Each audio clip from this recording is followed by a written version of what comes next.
2019 నుంచి 2024 వరకు ఆంధ్ర రాష్ట్రంలో పర్యటించిన ప్రతి ఒక్కళ్ళకి తెలుసండి.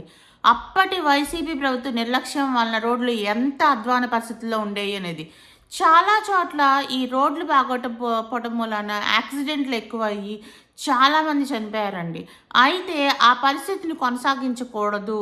మేము అధికారంలోకి వచ్చిన తర్వాత రోడ్లు నిర్మిస్తాము అని చెప్పి చంద్రబాబు నాయుడు గారు చెప్పిన మాటకు కట్టుబడి ఈ రోజున వచ్చేసేసి ముఖ్యంగా గిరిజన ప్రాంతాల్లో అంటే ఏం జరిగేదాన్ని అంటే ఇప్పుడు వరకు అక్కడ ఎవరైనా సరే ఒక హాస్పిటల్కి వెళ్ళాలన్నా, ఒక పిల్లలు చదువుకోవడానికి బడికి వెళ్ళాలన్నా వాళ్ళు మట్టి రోడ్లలో, అధ్వానమైన రోడ్లలో సౌకర్యవంతంగా ఉండేవి కాదండి.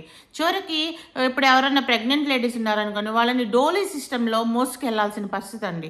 అలాంటి పరిస్థితికి స్వస్తి చెప్పాలి అని చెప్పేసేసి అడవి తల్లి బాట అనే పథకంతో సుమారు 1000 కోట్లు వెచ్చించి 1000 కిలోమీటర్ల పైగా రోడ్లను నిర్మిస్తున్నారండి. ఇంతే కాదండి, జిల్లాల్లో కూడా చాలా రోడ్లలో మార్పులు సంభవిస్తున్నాయండి. ఏంటండి అంటే ఎన్డీబీ నిధులతోటి జిల్లా ప్రధాన రహదారులను కూడా మనము వేయాలి అని చెప్పేసి అది కూడా వేస్తున్నారండి, మొదలుపెట్టారండి.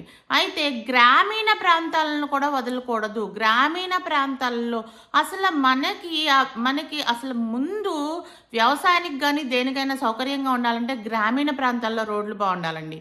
వీటిని సీసీ రోడ్లు నిర్మించడానికి కూడా ప్రభుత్వం కంకణం కట్టుకుందండి. ఇదండి అభివృద్ధి అంటే ఈ రోడ్లు ఇన్ఫ్రాస్ట్రక్చర్ అవన్నీ ఏం చేస్తాయి అంటే అండి ఒక రాష్ట్రము త్వరితగతిన అభివృద్ధి చెందడానికి ఉపయోగపడతాయండి. ఇవి జస్ట్ రోడ్లు ఒకటే కాదండి, ఆ ప్రజల యొక్క జీవన ప్రమాణాలను పెంచడానికి వాళ్ళని ఉన్నత స్థాయికి తీసుకెళ్ళటానికి వేసే మా అభివృద్ధి బాటలండి. అదండి ఒక విజనరీ ముఖ్యమంత్రి ఉంటే ఇలాంటి మార్పులు సంభవిస్తాయండి. Thank you.